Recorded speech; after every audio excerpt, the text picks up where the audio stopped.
So I think it's important for us to take a minute here and to think about things in terms of the historical context. And so the question that we need to ask then is, well, why did conflict theory develop?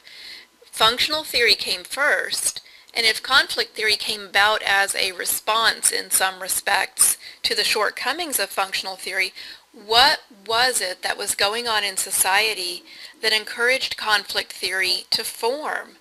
And we need to really talk about that in terms of three major events that were going on at that moment in time: the Enlightenment, the Industrial Revolution, and the French Revolution. Now, it's important to note that when we're talking about the development of social theory, we're talking about the West. And the West doesn't mean the Wild West like in the United States, but the West means primarily Western Europe 200 or 300 years ago, 400 years ago. And so when we're talking about the West, we're talking about an area of land that was close together regardless of any kind of country boundaries. And we're talking about a particular cultural, social, and economic way of life. So let's just take a quick look at that area that we're talking about. So at that particular moment in time, we would have been talking about Great Britain, Germany, France, a little farther south to Italy, Spain. We would have also probably perhaps been talking about Denmark. But when we talk about the West, this is the region of the world, particularly when we're talking from a historical perspective, that we're discussing. Now, it's important to note that in the contemporary world, the West means something different. Rather than being a physical geographic location, when we talk about the West or westernized cultures, now we talk about not only these countries, but the United States, Canada, Japan. And so when we talk about the West today, we're talking more about a concept than we are about a geographic region. All right, so I want to take a few minutes to talk about these three events: the Enlightenment, the Industrial Revolution, and the French Revolution, and why these three events were so important with regard to the creation of the field of sociology, and in particular conflict theory. So let's talk about the Enlightenment first. This was a period of time of about 100 years, from the mid-1600s to about the mid-1700s, again occurring in the West. And it really was a cultural movement of intellectuals in that period of time. America was also considered to be part of the Age of Enlightenment, but the primary movement or the focus of the period of Enlightenment was in the West. And so what was going on in society? Well, you got to think back to what life might have been like if you were a part of that type of world. This was a feudal system, and so the rulers were kings, queens, and nobility. They were ordained by God. In other words, when a person was born into a noble family, there was a concentrated effort to make people believe that that was God's will that had that person born into that family. And there was a reason for that, because if you were in that family and grew up to be the king or the queen, no one could question your authority. To question the king or the queen then would be horrific. You wouldn't do it. It wasn't something that people thought to do. And so when the Enlightenment started to gain some steam, people started to really question, well, why would we just believe a person because they say they were born into that family by God's will? People started to really think about a different way to interpret their social reality. And that new way of thinking wasn't coming from the top. It was surely coming from the bottom, right? Because if you're at the top, you don't have to worry about your life. Everything is probably peachy keen for you. It's really the people at the bottom who started to push for a different way of viewing the world. We stopped seeing things in terms of superstition and mystery, and we started to think more along the lines of how could we deal with social reality. And that's an important thing to acknowledge that came out of the Enlightenment. We started to think about things in terms of what is real, what can we see, what can we measure. And so science begins to get a foothold, and we shift our way of thinking from a mystical sort of way of viewing life to a more concrete way of viewing life. This allows those philosophers back in the day to start thinking about why the social condition is as it is. They start to question whether or not things must be that way. They start to think about whether or not there's a different way to do things. And so that's the first sort of event that helps to trigger the beginning of sociology, and in particular the focus on conflict theory back in that time. And then right on the heels of the Enlightenment comes the French Revolution. Now, the French Revolution was bloody, it was down and dirty, and it was very, very quick. And it came on the heels of a huge financial crisis in France. What was happening in the time? Well, the French society was undergoing that same sort of critical transformation that the Enlightenment began. And so people were thinking about these ideas about tradition and hierarchy and the monarchy and the aristocrats. And they were questioning whether or not they wanted to live in that type of system. And at this time, there were a couple of interesting things that went on, particularly in Paris, because Paris was the most populated urban center at that moment in time. And they had a couple of really bitter winters, horrible bitter winters. Now I want you to think about what this must have been like for people. People had largely, due to the beginning of the Industrial Revolution, which we'll get to next, people had largely abandoned their rural lives and flocked into these urban centers to live on the promise that life would be better for them. And then come these really horrible, bitter winters where the crops fail and people have nothing to eat. And of course now they don't live in a rural area where they can just go out to the garden and pick something to eat. They don't live in an area any longer where they can go out into the fields and hunt for food.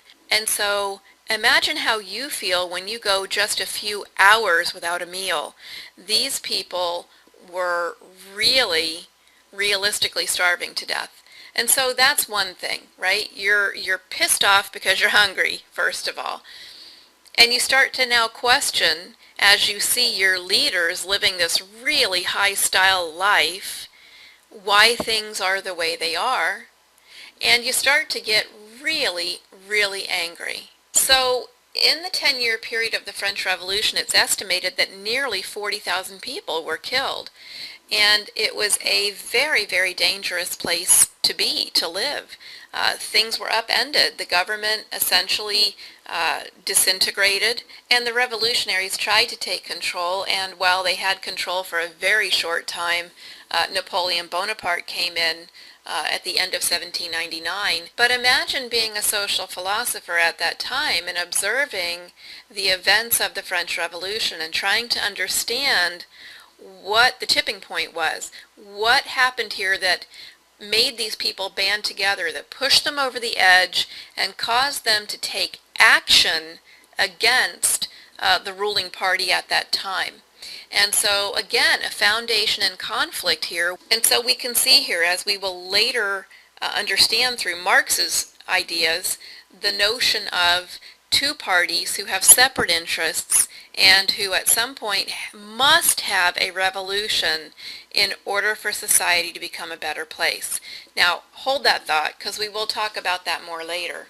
I want to talk also now about the Industrial Revolution. Now remember, we're talking about the West, and it's important to note that we're talking about the West here because there are still many countries around the world that are in some state of industrialization. However, it's generally understood that the Industrial Revolution for the West was about 1750 to 1850.